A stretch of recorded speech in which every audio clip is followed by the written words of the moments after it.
a prepared statement. As of the start of this production, we have learned that Lurrus of the Dream Den has been put into permanent hibernation. Banned.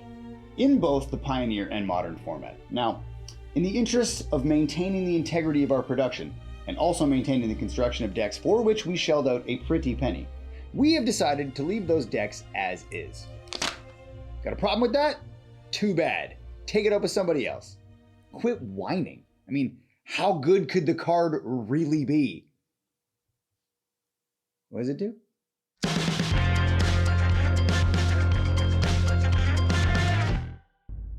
Broadcasting to you live from the deck of the Planet Express. My name is Bending Rodriguez, here with my very best friend in the entire world, Philip J. Fry, and the irascible Professor Hubert J. Farnsworth. Good news, everyone.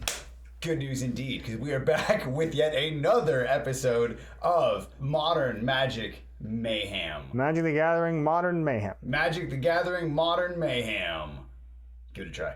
Magic the Gathering. Well done, Stefan. Anyways,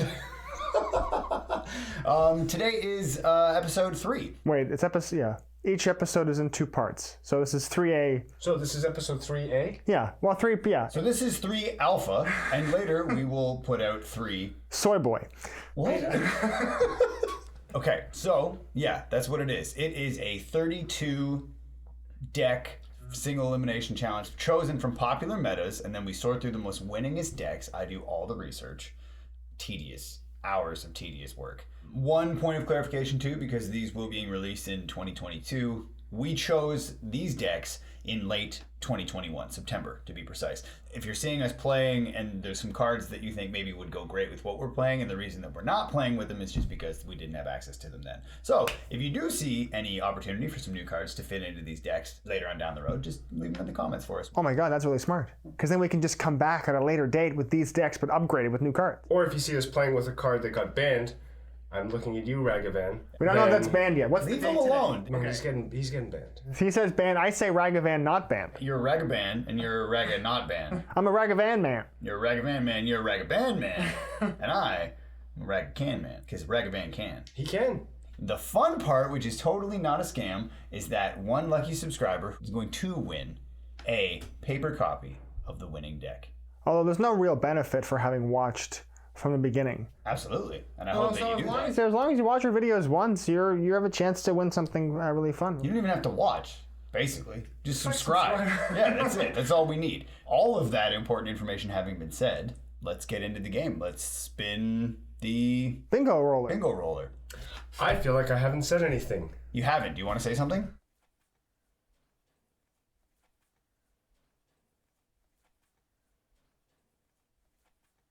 Oh, just...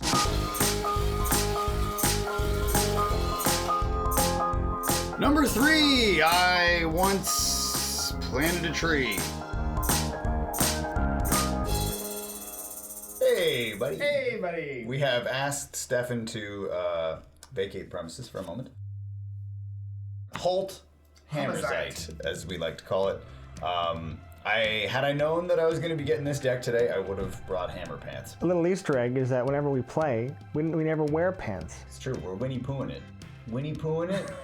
We're Winnie the Poohing it. So I'm going to guess that it's all about the hammer? That is what it is all about. Yeah, Colossus Hammer is one of the big pieces of this. From what I'm looking at here, we've got Urza Saga, dope land, which allows for a number of different things. You get just mana on turn 1. And then on turn 3, before you sack it, you can search the library for an artifact card and put it on the... An artifact that's CMC 01. Yeah, which is all that I have. I have nothing more than that. Except for the Swiftfoot Boots, which are 2.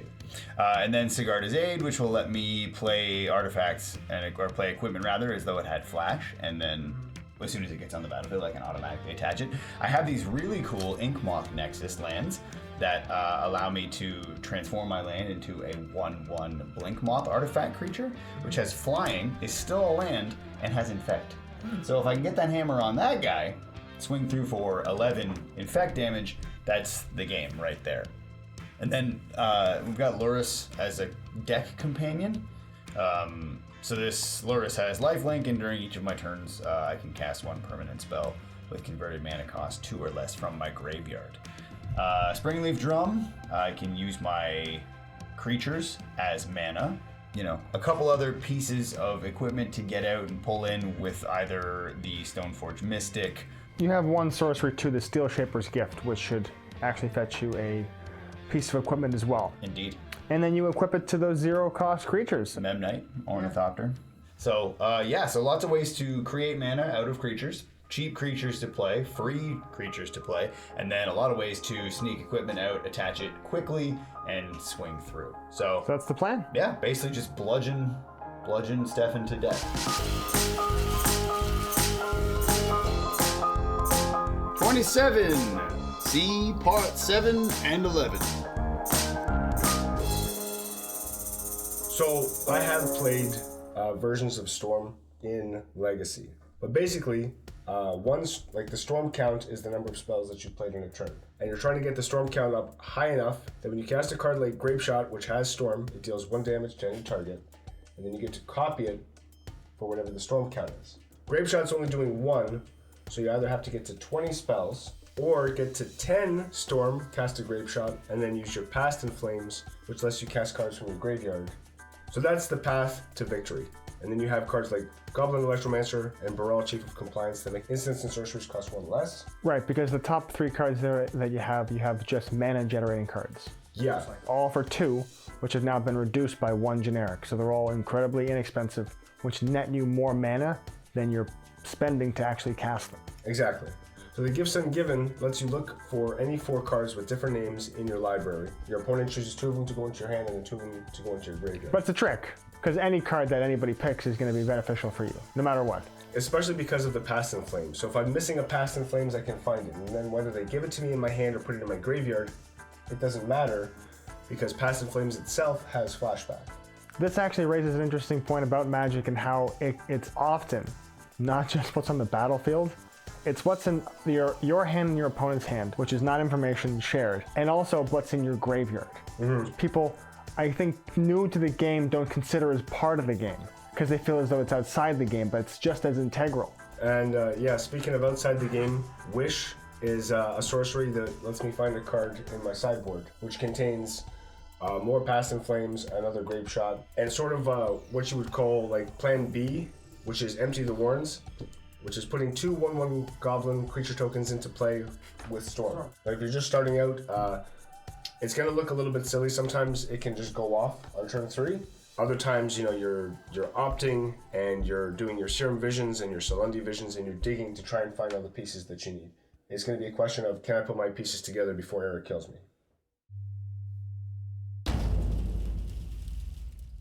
And now it's time for the one for fun. Pause for dramatic effect. This is definitely a keepable hand. It's just a question of how I want. I think I want to keep all of that. All right, let's do this thing. Very sure though. I will play land for turn. Eiganjo Castle. I'll tap that. Does it enter? Can you check to see if it enters in tap? It does not enter tap. No. Esper Sentinel is a card. Yes, Esper Sentinel is indeed a card, and then I will follow up with the Ornithopter. And I'll pass the turn. Sparkle. And I pass. Okay. I'll untap, draw for turn. I'll play a land for turn. There's not really a way for me to comment on my opponent's play the way Dubov does. Do you know who Dubov? He's a Russian chess grandmaster. And he's a young kid, and I watch him play online. He's like, this is a legal move. I'll tap 2 to bring in the Swiftfoot Boots. That's a legal move. And I will swing at you for 1. Okay, I go to 19. One of the most baller things ever is listening to Dubov say, we just don't care, and then we just don't care again. God damn it, Dubov. All right, so we're gonna do 2 for Baral. All right. That result. So instant and sorceries cost 1 less to cast. Whenever a spell or ability I control counters a spell, I may draw a card. If I do, discard a card. But more importantly, it's just the reduction of mana cost. All right. I will untap. It does have relevance, I suppose. Draw for turn. Like a grindy game. Land for turn. This is all illegal stuff. This is all very This is all good moves. This is all great stuff here. You pondering your orb? I'm pondering my orb. What's that from? It's a meme. But It's Sauron. No, Saruman. It's like an old illustration for the cover. Oh, is it an illustration from? It's like either Lord of the Rings? It's like a role-playing game, like a Lord of the Rings role-playing game or something like that. it's but not the Rankin Bass cartoon, right? No, it's Saruman just pondering the Palantir, but it's just like, you know me, just pondering my orb. Did you ever I'm watch gonna tap 1 to bring in Shadowspear, tap another 2 to equip it to the Ornithopter, giving him +1/+1 lifelink and trample. Okay. And then I will swing at you for 1 in the air, and I will go up to 21. I'll go to 18, and we're gonna keep every one of these numbers clear and distinct. Yeah, right, we are. Because like when I'm writing my life totals, if I go from 19 to 18, I'll just put a circle under the 9 and 19. Yeah, faster. And like my 7s become 4s, and like. Yeah, but you have to imagine that somebody's editing these videos. Oh, I imagined it. I imagined it like for an entire day once. He pondered. I pondered. Pondered his orb. What say you? I'm gonna shock that in for 2. I go to 16. This is 16. I feel like a real Magic player if I'm writing things down. Electromancer. Tight. Is that for 2? Or for 1? No, creatures. pay 2, yeah. Creatures still cost the same. Then we'll pass. All right. I will untap. I still haven't got to use Esper Sentinel's sweet draw ability yet. I will draw for turn. Man, there's gotta be a better way. There's got to be a better way. All right, I'm gonna play the Ornithopter. Have you ever noticed that like nervous type guys always have like that twang? Anyway, we're gonna get back to it. I'm gonna tap 1 to bring in the Swiftfoot Boots and swing at you for 1. Sorry, in the air. Swiftfoot Boots you're bringing in? Or the Colossus Hammer. Colossus my Hammer. apologies. Big ups to the man in the sky. My bad. And I'll swing at you for 1 in the air. I go to 15. And I go to 22. Can I ask you a question? Magic the Gathering Ornithopter. Is that a reference to Dune? Could The be. vehicles in Dune? The Ornithopters? I mean, it looks like it. It's like a desert ship. Oh, I meant to do something and then I got distracted. You know what? Fuck it. Yeah, I was keep so it up. wrapped up in my conversation with you that Eric was just like, I'm going to play this and I'm going to play that. How do we do this? Probably just pass the turn, I'd say. To be entirely honest with you. What am I at? 15, eh? How many cards in hand? Oh, you got an empty grip. I pass. Okay. Well, in that case, I will untap. Draw for turn. I will play the Ornithopter. Okay, now I can remand. So I'm going to counter that. It goes back to your hand Okay. instead of to the graveyard. And I'm going to draw a card. Are you going to pay 1? I'm not going to pay 1. Okay, I will draw a card.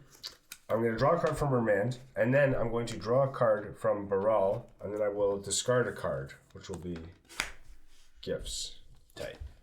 I will tap 2 Yep. to bring in the Puresteel Paladin. Then I will bring in the Ornithopter. Sounds good? Swing at you for 1 in the air. Okay. Is that all you want to do? Go up to 23. At the moment, it's all I believe I can do. You sure? Well, I suppose I could equip the Swiftfoot Boots onto the Puresteel Paladin for 1, giving him Hexproof and Haste. I already attacked, though, Okay. so I won't go back to do it again. All right. Did you go down to 15? I'm at 14. I do 14. And I'm at 23. What was it that you thought I should have done? Was it this first and then swing with him too? Well, your Puresteel Paladin, because you have Metalcraft, makes all of your equip cost 0. Oh! So your Colossus Hammer equips for 0. So you could have thrown the Colossus Hammer. I always on forget the that. Ornithopter. Yeah. Okay. Now, That's a good idea.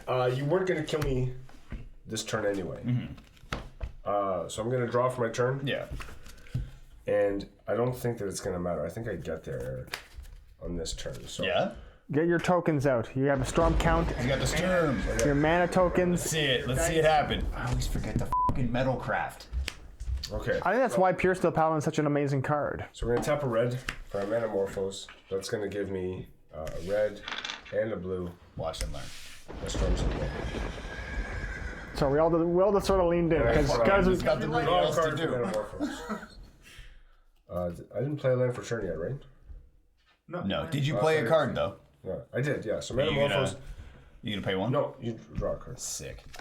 Draw that. Hey! draw that counter spell in white. All right, then I'm going to spend the red for a Desperate Ritual. Okay. It's going to net me 3 red. Storm's going to go up to 2. Okay. Then I'm going to spend a blue and a red for Gifts Ungiven. Storm goes to 3.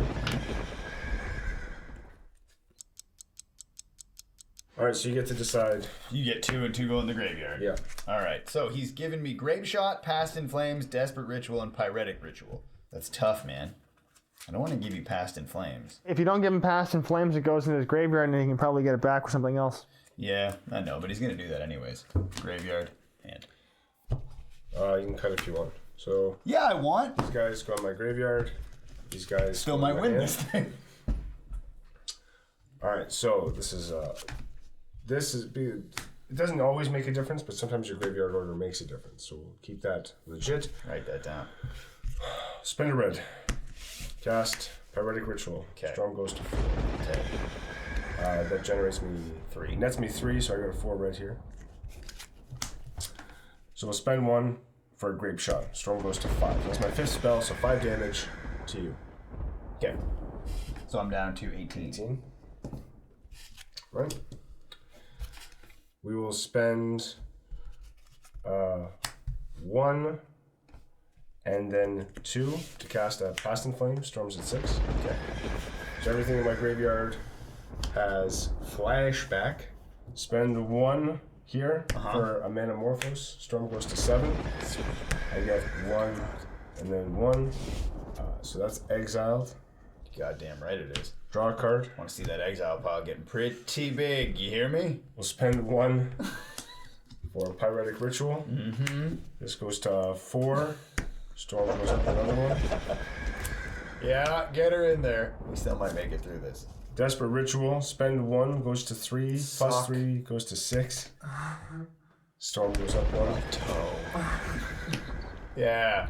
Exile, baby. What is that, at 9? Spend 1 for another ritual. The red goes up to 3 more. Storm goes up 1 to 4.